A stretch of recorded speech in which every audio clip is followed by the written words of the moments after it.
If you follow my channel, you know I always say I respect when a brand tries something new and original, even if I don't like the look of the watch.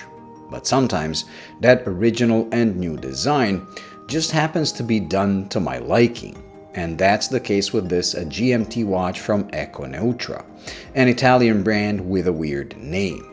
Behind the weird name is a brand with a very unique and quirky take on watches, and one that seems to have developed a strong DNA that is shared across their whole lineup, like they've been on the market for decades.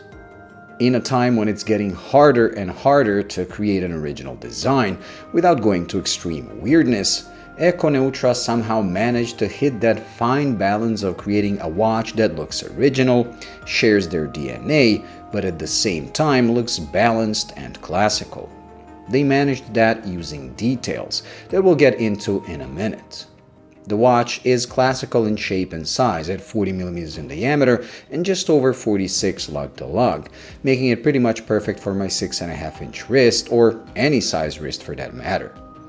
The case is a combination of brushed and polished surfaces and kind of reminds me of the Omega Speedmaster 57, especially with the supplied bracelet with polished sections. I usually don't like polishing on bracelets as they're the first to show scratches, but on this one, I'm willing to give it a pass on the merit of its comfort alone. It is silky smooth, and with small links, it drapes on the wrist beautifully. These small links and the fact they include a 1.5 link as an extra mean you will always be able to find the perfect fit despite the clasp having no form of micro adjustment whatsoever, but rather a fixed diver's extension. Would I prefer an on-the-fly adjustment system? Yes, but like I said, I was able to find the perfect fit, and the watch wears so comfortably I really don't care. They also include a rubber Tropic strap if bracelets are not your thing, and I have to admit this is one of those watches that you know will look great on any strap you put it on, especially leather. As for the details that make them original and different, they start with the movement.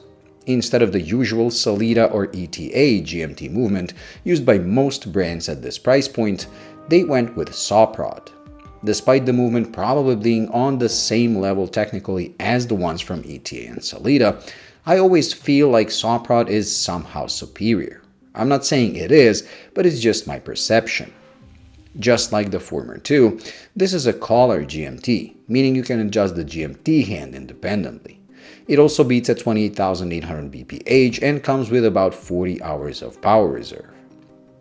Another quirky detail is the lume application. Based on the large but thin 3, 9, and 12, you would expect for them to glow together with these stick markers. But actually, there is no lume on the dial whatsoever. Only the hands and the fixed ceramic bezel are lumed.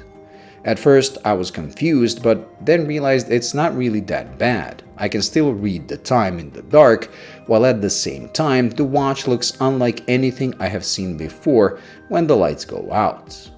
What I do love, is the execution of the dial and hands. It has to be seen in person to be truly appreciated, but the blackness of the glossy enamel is on another level. Add to that the crisp and thick application of paint for the markers that has substance and light glossiness, and you have a dial that always gives a wet, rich look, like a well-waxed and buffed out car.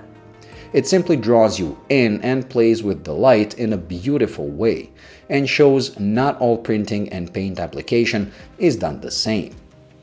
This wetness, if we can call it that, extends to the hands, giving them a rich and luster look, something I fell in love with when I reviewed the Doxa watches. It is the same paint application where you feel you could bite into them. The glossiness is continued on the ceramic bezel that also has another detail I always love on watches, an almost concave looking bezel. It's a personal thing, but for some reason I always prefer straight and concave bezels to the ones that follow curvature of the crystal. Maybe it's down to the way it catches the light. I don't know, but I know I love it, and it complements the watch and highly domed sapphire crystal perfectly. In case you weren't able to figure out by now, I'm completely blown away by this thing. I don't think it is revolutionary or better than something else on the market. And yes, they could have loomed the markers and numerals, they could have omitted the 1956 Winter Olympics logo and put a proper 6 for a perfectly symmetrical dial, and they could have replaced the mountain cutout at 12 for a traditional triangle. All those would have made the watch more legible, but also more generic. All these might be seen as flaws, but they elevate the watch by simply making it different, and I love that. Luckily, the good looks are backed up by high finish quality, so the watch doesn't disappoint even under macro. I loved the watch since the first visit to their website, and I must say after a few weeks of wear, I love it even more. Thank you for watching. I hope you enjoyed and found it useful. If you did, please like and subscribe, and until the next video, bye.